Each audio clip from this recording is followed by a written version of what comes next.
এটি হলো পুরীর বেড়ি হনুমান মন্দির, যেখানে ভগবান হনুমান আজও সোনার শিকলে বাঁধা আছেন। কিন্তু যে হনুমানজিকে রাবণের মতো অহংকারী কোনো বাঁধনে বাঁধতে পারেননি, তাকে এই মন্দিরে কে, কেন এবং কিভাবে বেঁধেছিলেন, সেই কাহিনীটি শুরু হয় সমুদ্রদেবের ভক্তি থেকে। যে ভক্তির কারণে সমস্ত পুরী শহরের উপর সংকট নেমে আসে।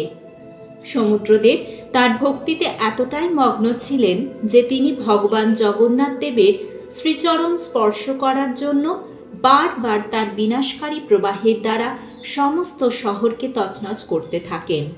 এই মহা বিনাশকে থামানোর জন্য জগন্নাথ দেব হনুমানজিকে সমুদ্রের ধারে পাহারা দেওয়ার জন্য আহ্বান জানান এবং সমুদ্রও স্তব্ধ হয়ে যায়।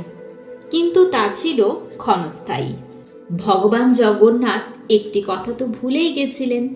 যখনই শহরের মধ্যে কোথাও রাম ভজন বা কীর্তন অনুষ্ঠিত হতো, তখনই হনুমানজি তার পাহারা ছেড়ে দিয়ে সেই স্থানে গিয়ে উপস্থিত হতেন। হনুমানজি সরে যাওয়া মাত্রই সমুদ্রদেব আবার তার তাণ্ডব লীলা শুরু করে দিতেন। তখন জগন্নাথ দেব সেই কাণ্ডটি করেছিলেন যা কেউ কল্পনাও করতে পারেননি।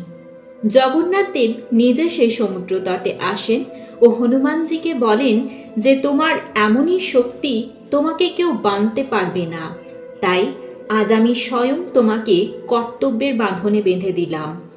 যেখানে ভগবান তার ভক্তকে বেঁধেছিলেন, সেখানে আজ বেড়ি হনুমান মন্দির প্রতিষ্ঠিত রয়েছে।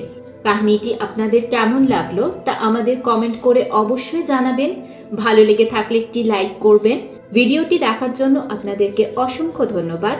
নমস্কার।